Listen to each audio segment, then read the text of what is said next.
what I'm going to do, going to work my way from 1 to 33. To be honest, it sounds like it's going to take a long time, but from about the top 10 down, it's probably just going to be reeling off names because I probably don't know too much about the sport if I've got them down that low. So my number one, I've actually done them as what they're classified as Olympic sports. So this one's sort of broken up into 3 or 4, but it's the aquatics, or aquatics as the British say. But yeah, pretty much in there for the swimming. Obviously, bias being an Australian, we did very, very well in the pool this year. Incredibly, in fact, we won 9 golds, which was our new record in the swimming. Sad we didn't get the elusive 18th gold medal, which was a bit of a running joke in our house in the last 3 or 4 days. But yeah, incredible Olympics, and that really was spearheaded by the Dolphins, as they call them, the Australian swimming squad. And they absolutely killed it, in particular the women.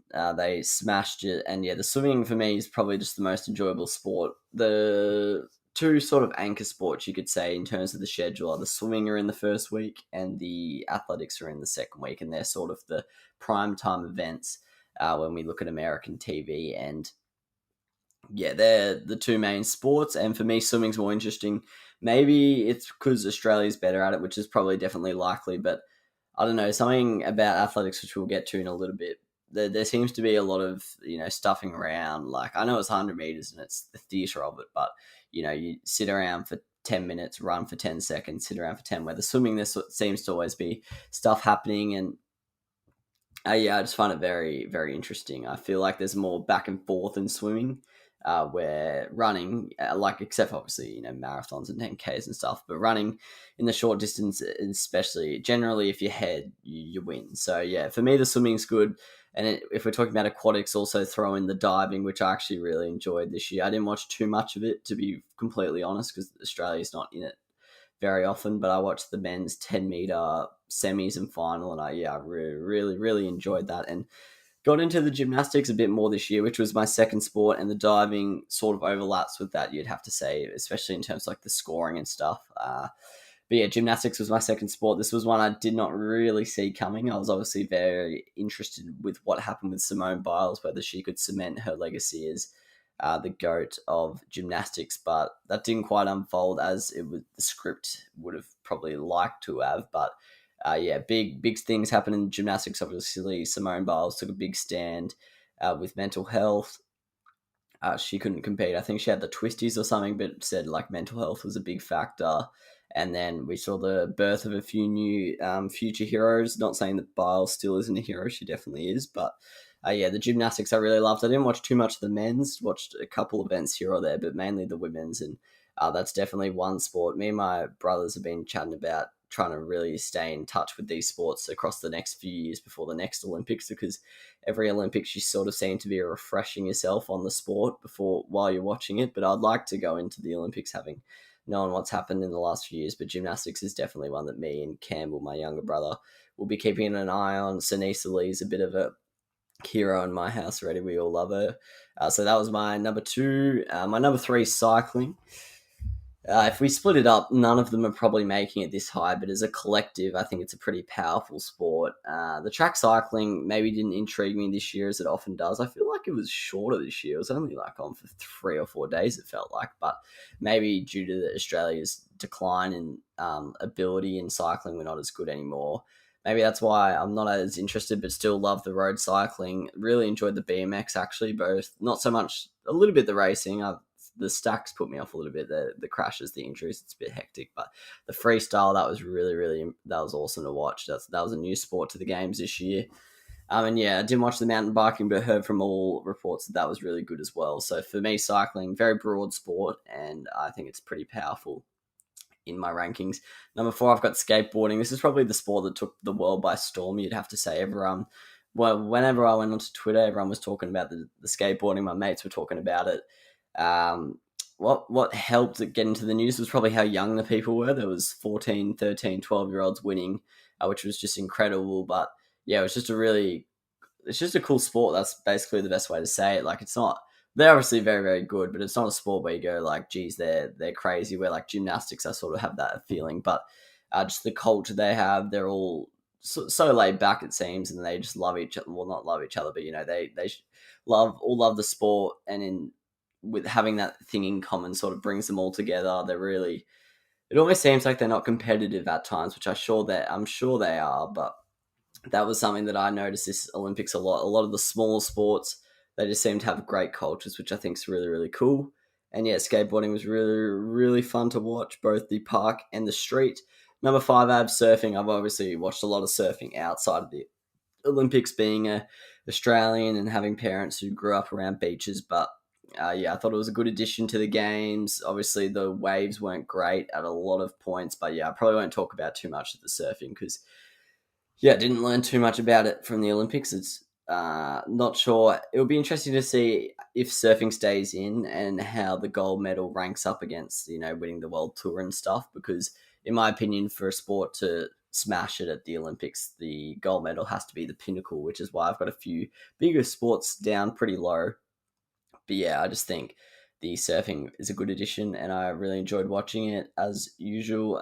Number 6, I have the athletics. Normally this would be higher, but I have to say, I think I was maybe a little bit underwhelmed from the athletics. I mentioned it before when I was talking about the swimming, but I don't know, maybe it's due to Australia's lack of success in athletics relative to swimming. But yeah, I just didn't get into it as much. I think the second week as well, university started, so I had to take a bit of a step back. But yeah, definitely prefer swimming to athletics. Something about it, as I mentioned, just the format seems to be more viewer friendly, I'd have to say, on TV for swimming than it is athletics. But yeah, really, really love athletics. I like how it shines the light on a lot of smaller nations and, maybe not so well off countries where the swimming sort of tends to be dominated by the first world countries. So that's a good thing about athletics that I like.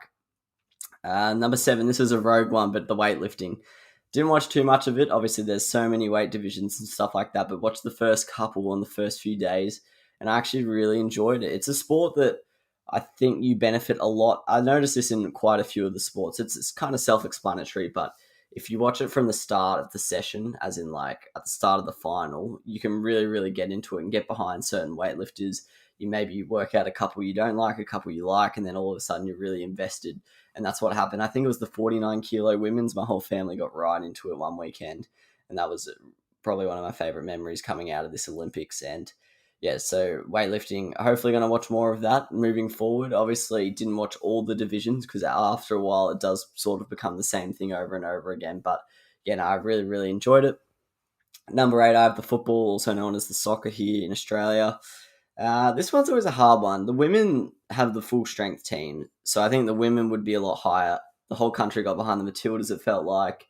I have to say, I'm not sure how it goes with viewership and stuff. I obviously watch the World Cup with more intent in terms of the Women's World Cup, but it seems as though in Australia we actually get around the Olympics more than the World Cup for the women's soccer, so that's an interesting point. But the only thing holding it back, the men, I think men's soccer's got to go. Like, I know they can't really keep women's soccer and kick out men's soccer, but I was talking to my mate about this, and I think the reason why it's not a big thing in men's soccer is, A, it's not senior, like it's under 23s, but the men's soccer already has the Copa America, the Euros below the World Cup, where in the women, they don't really have those tournaments. They have them, but they're sort of used as qualification for the World Cup, so the Olympics is like the secondary tournament, where in men's soccer, winning the Olympics is like probably 5th or 6th rung for a lot of players. So yeah, I have to say men's soccer's probably got to go. I don't rate having an under 23 system in the Olympics. For me, if they clearly care about it that little, it shouldn't be at the Olympics. Yeah, it's a tough call, but for me, it shouldn't be there. I don't think it will get removed anytime soon because everyone likes soccer. But yeah, I thought the women's soccer was a big highlight of the tournament. Really enjoyed a lot of that, especially the Matildas. But yeah, the men's soccer, just can't get around it. Number 9, I have the archery. I actually really enjoyed the archery. I watched some of the qualification and it was absolutely rubbish. I was like, this is one of the worst sports, but because there's like 40 archers all going at once and you like can't really see what's going on. But when they get into the bracket, so they rank them in 64th and then one plays 64 and so on, and it's a 1v1 duel. I kind of liked it then. It's quick. The game only lasts about 5 minutes. You just snap onto the next person. And I was starting to get around it in a couple days there. So that's my number 9. Number 10, I got baseball and softball. I didn't watch any of the baseball, but I have to say, doesn't seem that interesting. It's actually out for the next Olympics, which must be a bit weird for these players, knowing that they can't come back to the next Olympics. But I really enjoyed the softball. It started before the tournament, before the competition, so I was all over that. And yeah, I really enjoyed the softball. Baseball, it's pretty B tier. Like I was looking at the American team, there was no MLB players and stuff like that. I think the MLB season's currently going. So yeah, once again, as I mentioned, if it's not viewed in high regard by the players, I don't think the sport should be there. So I do understand why it's getting removed. Feel bad for softball though, because it seems like the pinnacle there. Number 11, I have the hockey. Australia is obviously a big powerhouse in the hockey, but I don't find it the most interesting sport to watch. It's a very long sport. Some of the good things about the sports like weightlifting and archery, it's really quick if you're someone who doesn't know much about the sport. So I don't know much about hockey, so it's a long sport to sit through when you don't know much about it. I appreciate the skill. It's pretty similar to like soccer, similar tactics and stuff. Just don't enjoy it as much. Number 12, I've got rugby sevens. Really good sport. I think it's a good addition to the games. Just don't watch it that much because I watch rugby league myself. And so I'm not going to choose to watch rugby sevens over some sports that I never get to watch. Number 13, I've got equestrian. Now, equestrian's a big difference. If we're talking about dressage, we're probably talking about the worst sport at the Olympics. If we're talking about eventing or jumping, I actually don't mind. I watch the eventing. Australia won a bronze in the team and a silver in the individual, and I actually really enjoyed that. So that, yeah, the eventing, love it. Dressage, get stuff. That is so boring. Canoeing, number 14. Interesting one here. There's two very, very different sides to canoeing. There's the slalom, which Jess Fox obviously is famous for in Australia. I do enjoy that. After a while, it becomes a bit of the same thing, like 30 people doing the same course. But when it comes down to the final people for the medals, it's pretty hectic, and whether they get through the gates cleanly and stuff like that. The canoe sprint, don't enjoy that as much. Very similar to rowing at the end of the day, but yeah, I don't mind it. Number 15, shooting. Watched the final of one of the women's shooting. It's not bad. It's not great. I think it would be a better sport to watch in person because you could sort of see like the clay target and then them shooting it. But on TV, it's not the best, but yeah, it's all right. Not bad. Golf in 16. I actually watched a lot of the golf, to be honest, especially the women's. Really got into the third and fourth day for them. The only thing about this one, I don't think it's held in high regard by the players. I think the players would much rather win a major. Same as tennis. I think the players would much rather win a major. So that's one thing about it that I don't rate. I saw a lot of people saying it shouldn't be there, but yeah, I didn't mind watching it, to be honest, so I don't mind if it's there. Number 17, rowing, as I mentioned, similar to the canoe sprint. It's not a bad sport. Like, you don't really get into it. It's very slow as in the races.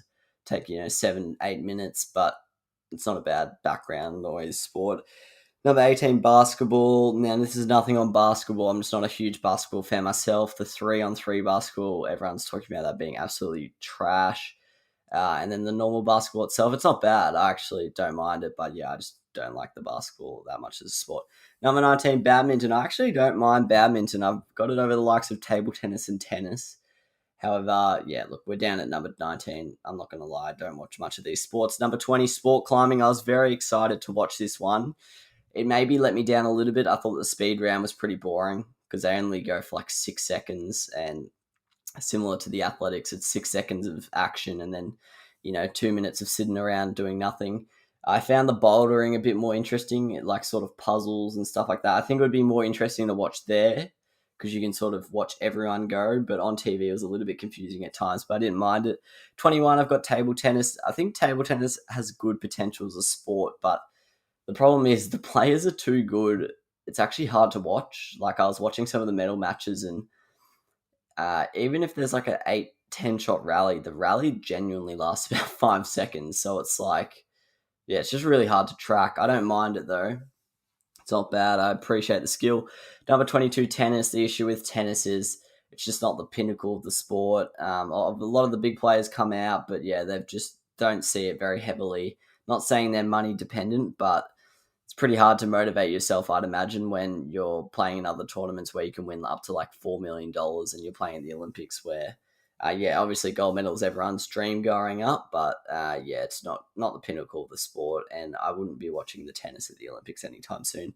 Number 23, triathlon. I don't mind it. Doesn't have much impact on the Olympics, so it's only like 2 days. They've brought in the triathlon relay, which I wouldn't mind watching. Didn't watch that though. Australia a bit bad at triathlon these days, so didn't watch much. Volleyball. I don't mind it. Australia don't have a volleyball team, so I don't watch much of it. It has the potential to be a good sport when it's played well. But yeah, I didn't watch any of it, to be honest. Number 25, sailing. We won a few gold medals in sailing, but I don't think it's the biggest spectator sport I've been not getting into, but I've watched a few of the Sail GP, which is, I'm not sure if it's the same people who run it, but sort of an F1 MotoGP style, but sailing, and I actually don't mind that. But yeah, the sailing at the Olympics, like the little dinghies and stuff, not as interesting and not as much as a spectator sport as the Sail GP. Number 26, the boxing. I just find the boxing hard to watch. It's obviously in the past been amateurs. They changed the rules this year to, I think you can have up to 10 fights. I'm sure that improved the quality a little bit, but still, it's just a bit weird when you know there's better people of the sport out there. 27, modern pentathlon. Question's got to be asked, like, what is that sport? Like, it's just, with the greatest respect, it's stupid. I know it's tradition and stuff like that, but are they the greatest athletes going around? Probably not. Like, they're obviously better athletes than me, don't get me wrong, but it's just not great. Number 28, fencing. Didn't watch a single fencing match. It just doesn't tickle my fancy that much. It's very skillful. I've done it before. It's not a bad sport to play, but yeah, it's not great. Number 29, handball. Handball's sort of one of those sports where everyone sort of thinks, oh yeah, handball's fun, like it's cool. Played in PE, not bad in school, but I watched it. It's just, it's similar to basketball. My issue with these sports is that they're too high scoring. When they score a goal, you can't celebrate because it's like there's going to be 25 more. The game I was watching, like every 2 seconds there was a goal, so I just don't appreciate it personally. And then my final 4 are martial arts. So if you're a martial arts fan, don't get offended. But I have to say, I'm not a big UFC fan, but watching UFC and then coming back to these sports, it's sort of like, what's the point? Taekwondo, it was just weird. Like, it was someone just kicking with the front leg like this over and over again, and it's sort of like, why aren't you kicking with the other leg? And then wrestling, didn't watch much of the wrestling. Not a spectator sport in my opinion. Judo, same thing. And karate, one of the weirdest sports I've ever seen, was the one where they're not one-on-one, where they're just, they're performing for the judges. Didn't know that was a sport, but yeah, that's my lowest ranked sport, and I think it's not I don't think it's being held in Paris. So I'm obviously not the only one with that opinion. I know it originated from Japan, so it made sense for them to have it in its debut. But yeah, I don't think that will be coming back to the Olympics anytime soon. And yeah, I'm just not a big martial arts fan. I'm sure there's. It's a miracle! Oh yeah! What about that one? No! Unbelievable! Balotelli, Aguero! Crowd cheers. Here's Siddle.